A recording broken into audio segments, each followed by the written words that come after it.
Welcome to Beyond the First Million by Drucker Wealth.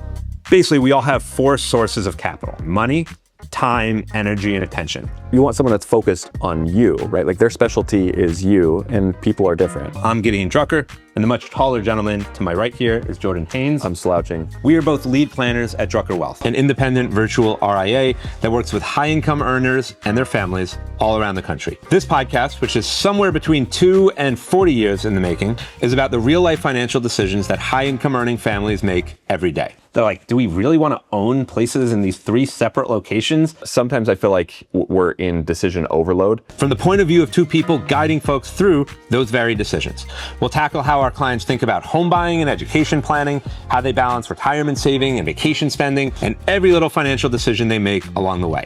No hot stock picks, no market timing strategies, and definitely no secret and probably illegal tax loopholes here. Definitely not. We want this to be about what happens in the lives of our clients day to day. We will focus relentlessly on how to use your money to optimize your life in the real world. We'll also give you a peek behind the scenes of what a financial planner actually does and what matters if you're considering hiring one. That's the promise. Real life considerations, real client stories, and real advice to help you make better financial decisions. New episodes will post live every Thursday. We can't wait for you to join us. And you said that Costco pizza is the best pizza around where you live. Yeah, it's the best chain pizza.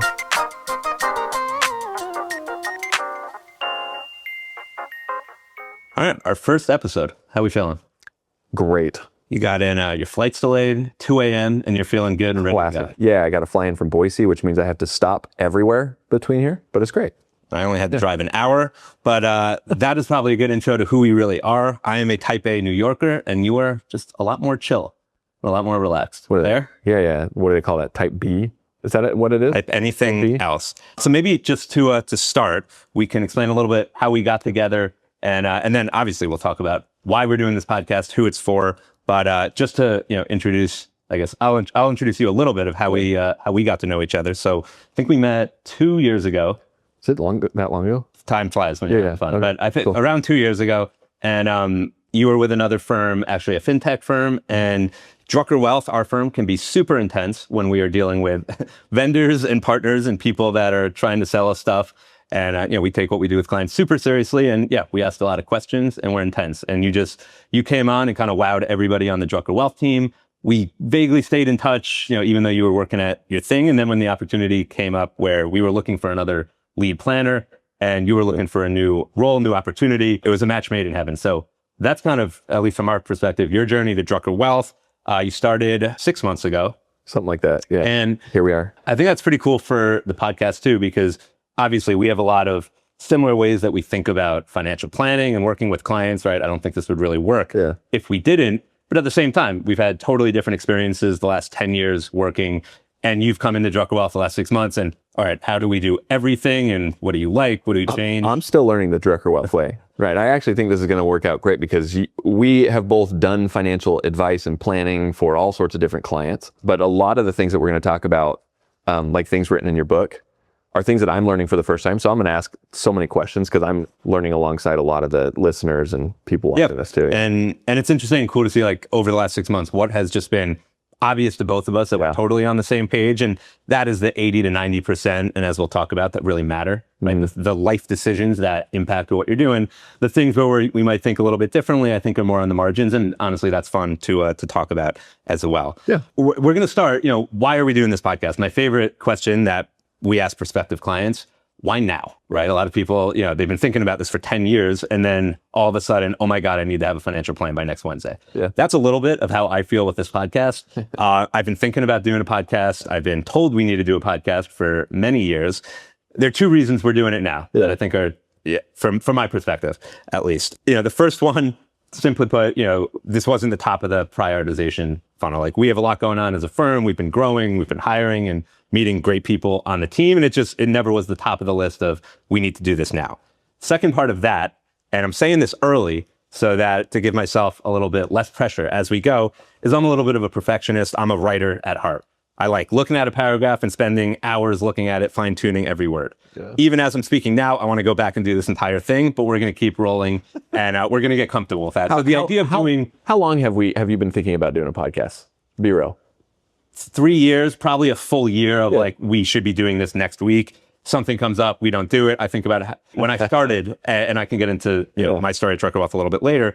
But Bridget, who's sitting right on the other off camera here, we would do videos. It might be a 1 minute, how to do a backdoor Roth. Something I've explained to clients 8,000 times. And it would take us, I don't know, 9 hours to get together that 1 minute video, just because that word could have been better. So anyway, that's how I'm wired. We're going to get away from that. And there's a lot of overlap for clients in their financial planning with that, as well as, perfect is the enemy of good. Yeah. Like, I can't do a plan because I don't know what my income's going to be in 7 years or what college my kids are going to go to in 12. Like, no, you're never going to know that until it happens, but that doesn't mean you can't do things now to put yourself in better footing. So we are going to drink our own Kool-Aid, if that's the expression. It might not be, but even more to the point, we're going to keep this going. Yeah. You've been on a podcast. You've done this before. Maybe just share a minute, your background and, your way to Drucker Wealth. We are so different in so many ways. I think that's been fun. The best ways. Yeah, in a lot of good ways. We first met 2 years ago. I was a vendor at the time, consulting other financial advisors on how to do things and talk to clients in a new way. And I was really impressed with the firm and the things that you were working on.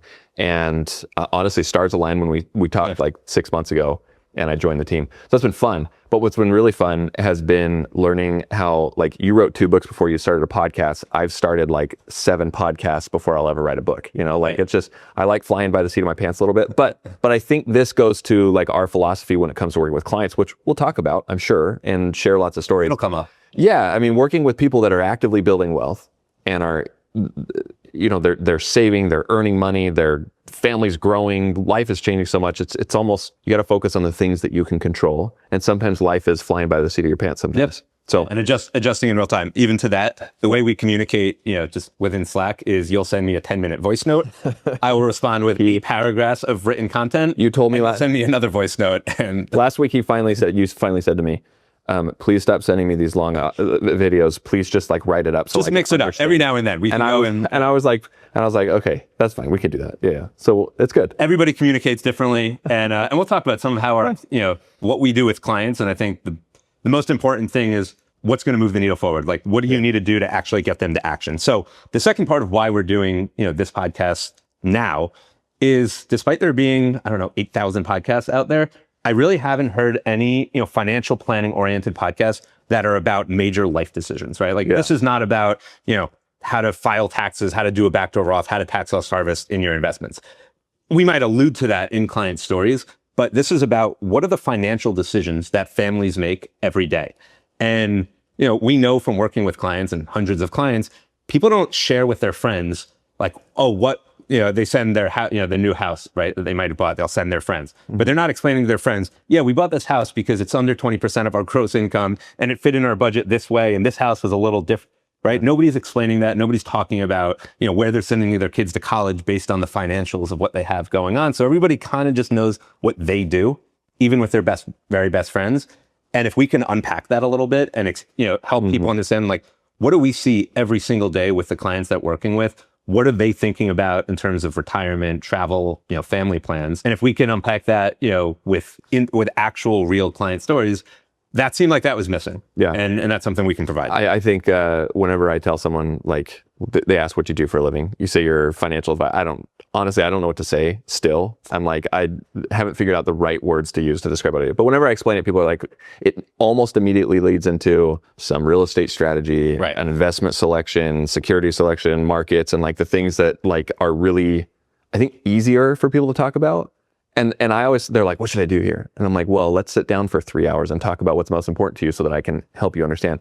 So, yeah. They're like, no, I really just wanted that tax strategy to. Yeah. It's not as fun to talk about out loud, I think, for a lot of people, because it's like, we're not walking around talking about these things all the time, right, like what matters most to us. I mean, frankly, like, even for those of us who have been married or have had close relationships, like even then it's hard to talk about like just normal things. Right. I mean, I know you're married, you have 3 kids. I don't think at the end of the day, you and your wife are sitting down like, what are your financial values? Yeah. Right. Like, how do you think about money? Like, you're busy feeding the kids and getting them to sleep. I'm the financial advisor. I don't think we've ever really had that conversation. And that drives everything. And we'll get to all that. But, if you're not doing that with your loved ones, with your parents, you're probably not doing that with anybody outside of that. So if we can spend a little bit more time on. So who is this podcast for? We've alluded to it a little bit, but I think it's helpful to be even direct on this point. I want you to explain something because I think this will lead nicely into it. I was reading your book the other day, and this has been something newer to me that I think, frankly, I haven't really heard this phrase used a lot, and I consume a lot of financial media, but you've used the word a dangerous amount of money to describe kind of the situation of the people that we work with. So I think that would be an interesting thing to explain, and that might lead into... Yeah, absolutely. And so I'd even say, and I'll get into the exact dangerous amount of money, but I think we really define who's a great client for us more based on household income than even net worth necessarily, which I think, if anybody that's been around the wealth management, financial planning space, that hasn't really been the case. But we work with high income earning families, mid-career professionals, what we like to say, 30s, 40s. I think right now our average client age is 43. And again, this whole podcast is not a pitch for Drucker Wealth, but if we're explaining client stories, we want you to know, you as a listener, the watcher, the viewer, to know, who are we describing and how much does that align or not align with who you are. So mid 40s typically, and making, I would say, between 300 and $1 million of household income.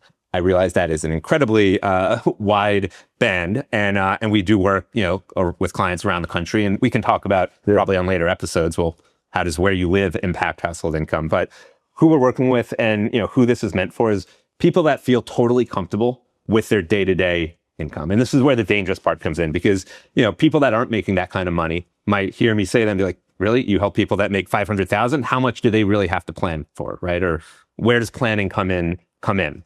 But if you're making that kind of money, right? And again, 300 to $1 million, right? 500,000-600,000, let's say as an average, you're totally comfortable day to day, right? You can fund, really everything you want to do, your travel plans, the kids' camp, tennis lessons, where you're going out for eat or, concerts, and all of that is you're not even thinking twice.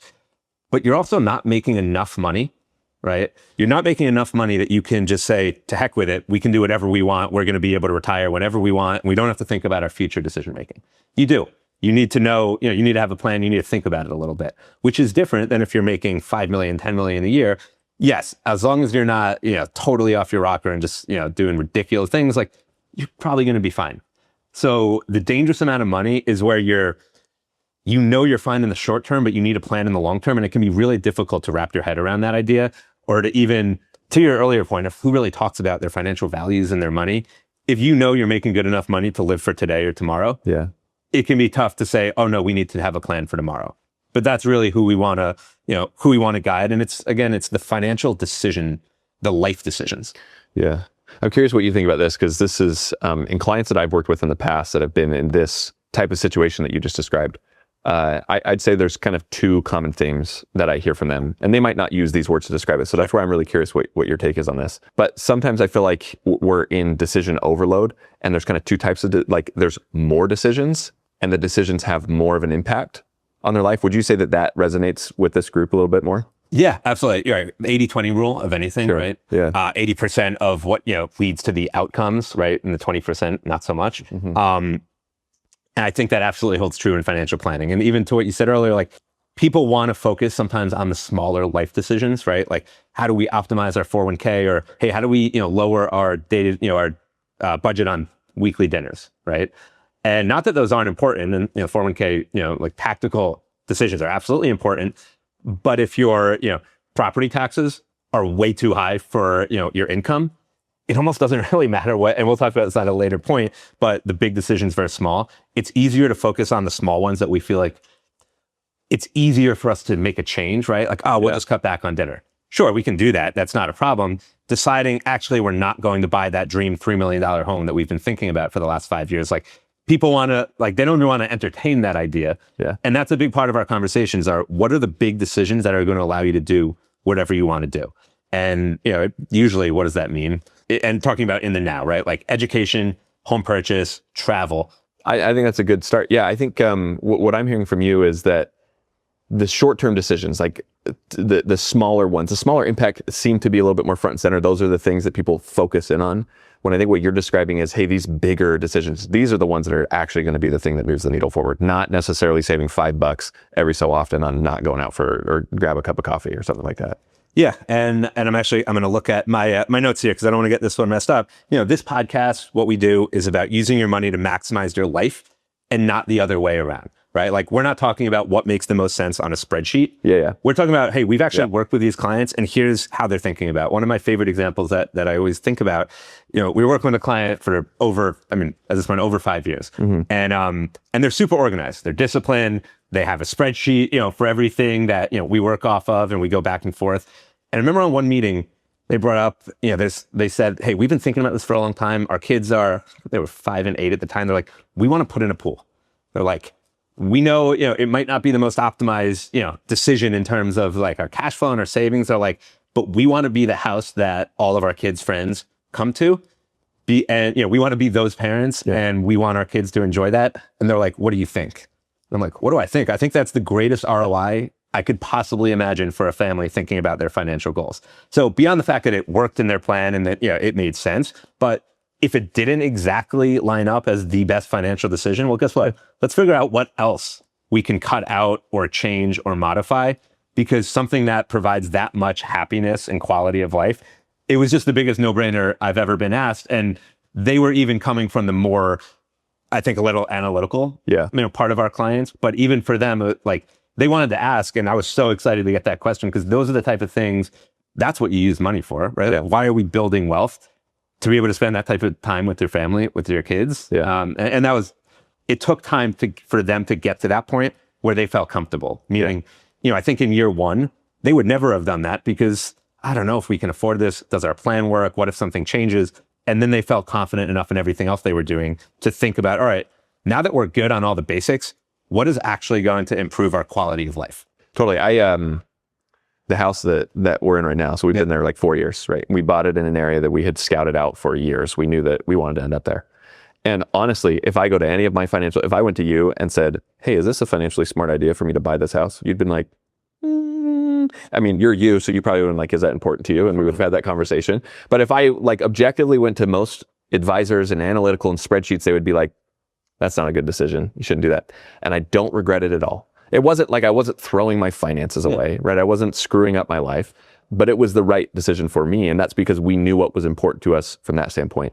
A question I really like. And just to interject, because knowing you're not a big spender, I think it's fair to say, in other areas. So, it's not that we're telling everybody should just be able to do everything. It's about, well, that was important to you guys. That's like your, we don't travel. Right? Like we're homebodies, 100%. So that was... Right. And it's when people, and this is, what we spend a lot of time talking about is when people get into troubles, well, I want to do these, I want to have this house and I want to travel to this extent. And we're going to go from a 2 income to 1 all at the same time, where we need to do our job and say, hey, what's most important? And I don't want to spoil that because we are going to get into the priorities versus goals, because I think that's super important. Part of it too is, our job is not to judge. And even on this podcast, like when I share client stories, that was, I think everybody listening can hear, family putting in a pool, like it's almost a little of a corny story because I mean, it happened, but because yes, everybody listens to that. But we had another client that, they wanted to spend money, get $20,000, $30,000 a year on dinner parties for their friends. It was really important to them. They're in, they live out in LA. That was important to them. You could even argue it's a networking, but they like hosting, they like entertaining, and they want to make it easy for the people in their lives. Now, that's, I think, people listening, not as obvious of, but cool. That is how they wanted to spend money, and they were willing to do the things to get there. So it's not about judgment. It's not, everybody has different things they spend money on. I always like to talk about myself. I just got back into tennis, playing and watching, although the playing part. I live in New York City. Playing tennis, finding a court in New York City is outrageously expensive. And I every week I got lessons with a pro, which is really just playing a set. I don't think I'm 34 years old. I don't really need a lesson. Where am I going with this? I just wanted to play some tennis and have fun. It was so expensive that and I, of course, did the math in my head. I'm like, so I'm paying how much for every minute that I'm on the court? But when I look back, that was the best hour of my week. I looked forward to that tennis. I would have paid double, honestly, to be able to do that because it provided such my happiness, looking forward to it. I even beat the pro every now and then. I'm not going to call him out by name because, not that I think he's listening to this podcast, so I could, but that was awesome. And again, that's dinner parties to some people. That was my hour of tennis a week. But finding what's important, and that's, what we want to talk about here. That kind of leads in, and I know we both, love this visual. It's in my book. We're going to put it on the, wherever we're posting this on YouTube. I actually don't know if we're able to do that or not, but I am going to say that we can. All right, I'm getting the thumbs up that we can. So Carl Richards, who was gracious enough to allow us to use all of his visuals. He wrote for the New York Times for a long time, edited their graphics, comics, visuals, what have you. But my all-time favorite visual, which I talk about with everybody, and it's really the core of this podcast of everything we're going to talk about, is basically we all have 4 sources of capital. Yeah. Money, time, energy, and attention. And I think a lot of planners, a lot of investment advisors and money managers, whatever you want to call us, and a lot of people, the value of working with us, or just even the way for getting an advisor. Let's say you never want to work with an advisor. Cool. But the way you probably think about your wealth is in dollars, right? Like how much is your net worth? What's on a statement? Mm-hmm. Your wealth, how we want to think about that is how much time are you spending doing all this? Are you spending time looking at your 401k statements that you could be spending time hosting a dinner party or being with your children? Your energy, attention. And he put it one time that just resonated. Money is actually the only one of those 4 things that is infinite. Mm-hmm. You can keep making more money. They're like literally the sky's the limit. We all have a finite amount of time, of energy, and attention. One client's story always stands out. When I think about this, a doctor client, he was in fantastic shape, like in every way. He had just done a really good job saving, investing, his tax strategy, everything. And we got to, very often, very infrequently, as do we just get to tell people, hey, you can do everything you've ever wanted to do with no changes, right? Usually you got to prioritize, think about this, think about that. And in one of the meetings, he's like, hey, I've been doing a lot of research into rebalancing drift strategy and how often should I rebalance quarterly? Should I should I do it based on when the market moves? And he's like sending me all this academic research. And on the next meeting, I said, I'm going to answer your question. There are answers, right? Of how often should you drift? I said, but the most important thing I could possibly tell you to get value out of this relationship and just anything you want to do, if I were you, I would never look at academic research about rebalancing ever again in your life. Yeah. You have 2 kids, you work 70 hours a week as a doctor, and your financial plan is going to be successful. Whether you drift, you rebalance 15 times a year or once. And if you have more money than you have time. Yeah. And you're always going to have more money in your case than you have time. And again, that's another reason who we work with. Yeah. I understand that's not the case for everybody, right? If your income is just not at a high enough level, you need to get your income, your savings to a point that you can use your time, right? Trade your time for money. Everything's got its trade-offs. But for him, dude, go take your life to a ball game. Yeah. Go travel. You went to school to be a doctor and you like your family, go spend time with them. We'll do the finance stuff. And we'll do the finance stuff, and he was, quite frankly, I don't even know if he was a great long-term fit. And we can talk about that on more, advisor specific. But even if it's not us, don't think about this again. Everything we've shown to you, all the scenarios, the stress test shows that you can do exactly what you want to do. Go and prosper. Yeah. Which goes back to say, if that is important to him, if he really actually thoroughly enjoys and gets a lot of energy out of it, great. Go for it. Have fun. I think in our experience, a lot of times it's just misplacing what's actually important to you, right? If what's important to you and doing the things that only you can do is being with your family or doing your career, why spend? You can't hire your advisor to pick your kids up from school. Yeah. Although that's service we're contemplating, but at present we don't have that. But what you said is really important, and I shouldn't have overlooked that actually. Some people really just do like doing that. Yeah. But they should be doing so intentionally. I actually love being on my spreadsheet. I actually don't. I'm saying this as a client. I like doing this. So yeah, I actually do get energy and, this is a good use of my attention. But at least make that decision consciously, which I think is what you're saying, rather than I do this because I think nothing's going to work if I don't do this. I was actually curious as an example, and this might lead into the next topic. What's one area in your experience working with clients that you find misplaced focus? That's the word I'm going to use, misplaced focus. They're zeroing in on something that maybe isn't the right thing for them to zero in on based off what you know about them. Yeah, so I'm going to call out an entire segment of people here. Great. And I don't mean to, but I also do, if we're being honest. We're making enemies on episode 1. Episode 1, Let's right? do it. We gotta bring people in and push people out, is what I've been told. The FIRE movement. Okay. Yeah, tell me more. I know you want to retire as soon as humanly possible. I actually don't even know exactly. Financial independence, retire early. There we go. Okay. Clearly, I don't have maybe my level of respect if I don't know the. You don't even know what it stands for. Acronym. And we literally, I think, have a blog. Who are we not a great fit to work with? And number one is FIRE, because the idea to me of using your money and hustling in such a way that we're going to eat a can of tuna, for lunch. We're not going to travel. We're going to, downsize to. my question is always like, and we want to retire by 38, by 42. Yeah. I say, cool. When does the fun part happen? Yeah. When does life get good, right? Like, why are we doing this? And I'm using this, I'm not trying to, I'm using this more broadly, but that is kind of my biggest, again, let's use money to increase our life, our quality of life, our happiness quotient. Mm-hmm. So a lot of times, and I think that leads to, a lot of our clients don't tell us they want to retire early. Yeah. They say, and they might say, we want to retire by 55, 50, but none of our clients say 35, 40. What we hear a lot is we want to be financially independent earlier in life. What does that mean? That you don't have to work. Right. That, you can choose to spend time how you want, with who you want, when you want, all of that. And if you work, it's because you really enjoy what you do. And maybe, I think we hear this more than anything, especially for our clients. They're not looking, hey, I'm going to sit at a beach for the last 40 years of my life and not do anything. But our clients work really intense, stressful tech jobs, doctors, attorneys, product managers, right? They're nonstop. They might get to a point where they say, you know what? I don't want to work it's not a 9 to 5, a 9 to 8 anymore. I would like to take all my knowledge and maybe I start my own business. Maybe I go consult because I've built the expertise that I can make 50% of what I'm currently making, but work 20% of the time.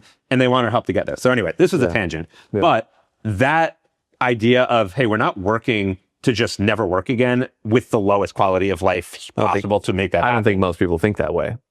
I think that's your point. I think most people are just like, I want to have my life.